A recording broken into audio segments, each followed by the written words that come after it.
بسم اللہ الرحمن الرحیم۔ اصحاب کاف اور سائنسی تحقیق۔ ہائبرنیشن ایک ایسا عمل ہے جس کے ذریعے دنیا کے تقریباً 2000 مختلف جاندار موسم کی سختیوں، خوراک کی کمی اور موت کے خوف سے بچنے کے لیے لمبی تان کر سو جاتے ہیں۔ ان کے خلیوں میں موجود جین اس طرح کے خوف و خطرات سے آگاہ ہو جاتے ہیں اور ان پر ایک بہت لمبی نیند تان دیتے ہیں جسے ہائبرنیشن کہتے ہیں۔ اس عمل کے دوران دل کی دھڑکن 95% تک آہستہ ہو جاتی ہے، سانس سیکنڈوں کی بجائے منٹوں میں چلی جاتی ہے، جسم کا درجہ حرارت کم ہو کر ٹھنڈا ہو جاتا ہے اور جاندار اپنے جسم کی غذائی توانائی پوری کرنے کا بڑا حصہ جسم میں موجود چربی اور مسل سے حاصل کرتا ہے۔ خوراک یا چربی سے توانائی حاصل کرنے کے اس عمل کو میٹابولزم کہتے ہیں۔ اس طرح کل ملا کر آپ یہ کہہ سکتے ہیں کہ ہائبرنیشن کے دوران کسی زندہ چیز کا میٹابولزم انتہائی سست ہو جاتا ہے۔ عام طور پر ہائبرنیشن سردیوں سے بچنے کے لیے ہوتی ہے اور اس موسم میں شکار بھی کم ہو جاتا ہے۔ اس لیے آج تک سب سے لمبی ہائبرنیشن ایک چمگادڑ کی ہے جو 344 دن یعنی تقریباً 1 سال تک بنا کھائے پیے سوئی رہی۔ سائنس یہ بھی ثابت کرتی ہے کہ ٹیلومیرز جو کہ ڈی این اے کے ٹکڑے ہیں اور سیل کے کروموسوم کے کناروں پر ہوتے ہیں اور سیل کی ہر تقسیم کے وقت کم ہوتے جاتے ہیں اور ان کی تعداد کو لیبارٹری میں ٹیسٹ کر کے کسی جاندار کی باقی ماندہ زندگی کا اندازہ لگایا جاتا ہے، لیکن ہائبرنیشن کے دوران ان کو انتہائی سست رفتار سے کم ہوتے دیکھا گیا ہے۔ اس ساری بات کو آسان لفظوں میں کہیں تو ہائبرنیشن کے دوران جانور کی عمر بڑھنا تقریباً رک جاتی ہے۔ ہالی ووڈ کی ایک فلم جس کا نام دی پیسنجر ہے، فلم کی سٹوری کا مختصر تھیم یہ ہے کہ 5000 لوگوں اور 258 اسپیس شپ کے مزدوروں پر مشتمل ایک گروہ ایک نئے سیارے ہومسٹیڈ 2 پر جا رہا ہے۔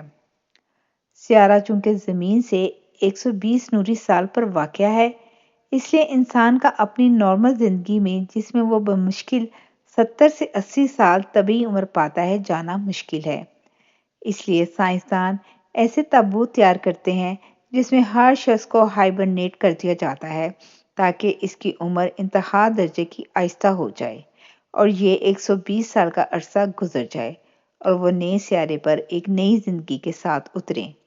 لیکن ان میں سے ایک شخص کسی خرابی کی وجہ سے جاگ جاتا ہے اور اسے پتہ چلتا ہے ابھی نئے سیارے پر پہنچنے کے لیے 80 سال مزید پڑے ہوئے ہیں، تو یہاں سے پھر اس کے دوبارہ ہائبرنیٹ ہونے کی جد و جہد پر شروع ہوتی ہے۔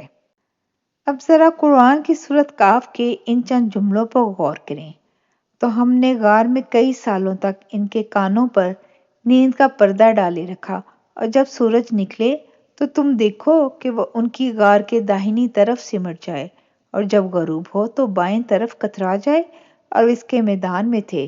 یہ خدا کی نشانیوں میں سے ہیں اور تم ان کا خیال کرو کہ جاگ رہے ہیں حالانکہ وہ سو رہے ہیں، اور ہم ان کو دائیں اور بائیں کروٹ بدلاتے تھے اور ان کا کتا چوکھٹ پر دونوں ہاتھ پھیلائے ہوئے تھا۔ اگر تم ان کو جھانک کر دیکھتے تو پیٹھ پھیر کر بھاگ جاتے اور دہشت میں آ جاتے، اور اس طرح ہم نے انہیں اٹھایا تاکہ آپس میں ایک دوسرے سے دریافت کریں۔ ایک کہنے والے نے کہا، تم یہاں کتنی مدت رہے؟ انہوں نے کہا، 1 دن یا اس سے بھی کم۔ انہوں نے کہا، جتنی مدت تم رہے ہو تمہارا پروردگار ہی اس کو خوب جانتا ہے، تو اپنے میں سے کسی کو یہ روپیہ دے کر شہر بھیجو، وہ دیکھے نفیس توانائی سے بھرپور کھانا کون سا ہے تو اس میں سے کھانا لے آئے اور آہستہ آہستہ آئے جائے اور تمہارا حال کسی کو نہ بتائے۔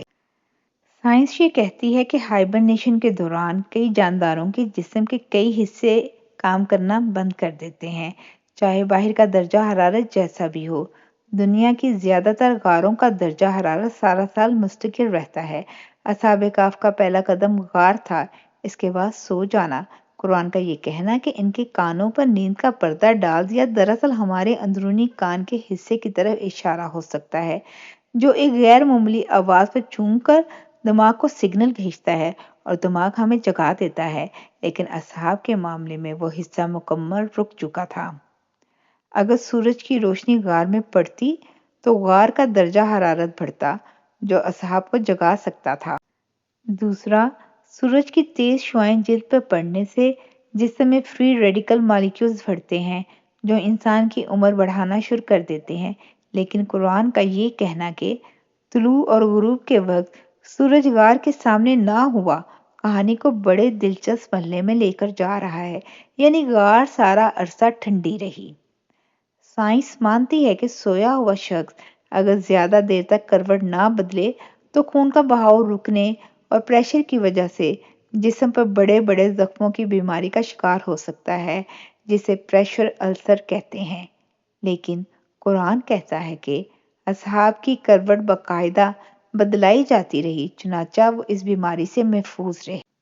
سائنس کہتی ہے کہ اگر آنکھیں زیادہ دیر تک بند رہیں تو آنکھوں کے نرو آپٹک کو نقصان پہنچا کر اندھا کر سکتی ہیں۔ اگر زیادہ دیر تک مستقل کھلی رہیں تو کرنیا کو نقصان پہنچائیں گی، یعنی زیادہ دیر تک آنکھیں کھلی رکھنے یا بند کرنے سے نقصان ہے۔ کوما کے اکثر مریض اگر لوٹ آئیں تو آنکھوں کی بیماریوں کا شکار ہو چکے ہوتے ہیں۔ اب ظاہری سی بات ہے کہ اتنا لمبا عرصہ سونے کے لیے آنکھوں کا باقاعدہ وقفے وقفے سے جھپکتے رہنا ضروری ہے تاکہ نظر ضائع ہونے سے بچ جائے۔ قرآن کہتا ہے تو تم انہیں دیکھو تو سمجھو کہ وہ جاگ رہے ہیں، مطلب آنکھیں جھپک رہی ہیں، حالانکہ وہ سو رہے ہیں، اور مارے دہشت کے پیٹ پھیر کے بھاگ جاؤ۔ ظاہر ہے آپ کسی کو ایسے سوئے دیکھیں گے جو آواز بھی نہ سن رہا ہو اور آنکھیں جھپکا رہا ہو، آپ بھی بھاگیں گے۔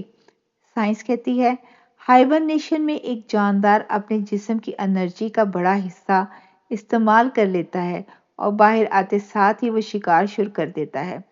قرآن کہتا ہے جیسے ہی وہ اٹھے ایک نے کہا بازار سے بہترین کھانا لے کر آؤ۔ ان سب نکات سے یہی ثابت ہوتا ہے کہ اصحاب کہف ہیومن ہائبرنیشن کی وہ ٹیکنالوجی حاصل کر چکے تھے جو فلم میں دکھائی گئی ہے۔ اب یہ کیسے ممکن ہوا؟ کیا انہوں نے کوئی پھل یا جڑی بوٹی کھائی یا کسی ایسے جانور سے کوئی چیز ان کے جسم میں منتقل ہوئی جو غار میں ہائبرنیٹ کر رہا تھا؟ اللہ بہتر جانتا ہے۔ اگر 300 شمسی سال کو گوگل میں لکھ کر قمری سال میں تبدیل کریں تو 309 سال بنتے ہیں۔ قرآن کہتا ہے اور اصحاب کہف اپنے غار میں 9 اوپر 300 سال رہے۔ کیا اعداد و شمار اور حکمت ہے میرے رب کی۔ یہ چند نوجوان تھے، باقی پوری سلطنت گمراہ اور بادشاہ ظالم تھا جو انہیں پتھر مار مار کر مارنا چاہتے تھے، لیکن جب ان نوجوانوں نے رب پہ بھروسہ کیا تو اس نے ان کے لیے راہ نکالی اور ہمارے لیے اس میں ایک سبق چھوڑ دیا۔ ترکی کے شہر ٹاسس میں ایک غار موجود ہے جسے اصحاب کہف کی غار مانا جاتا ہے۔ اصحاب کہف کا یہ واقعہ عیسائی مذہبی کتابوں اور رومی تاریخ میں بھی دی سیون سلیپرز کے نام سے موجود ہے، لیکن جو قرآن نے بالکل سائنس کے موافق بیان کیا، ایسا بیان کسی کتاب میں نہیں ملتا۔ التماس سے دعا، اللہم صلی علی محمد و آل محمد۔ جزاک اللہ خیر۔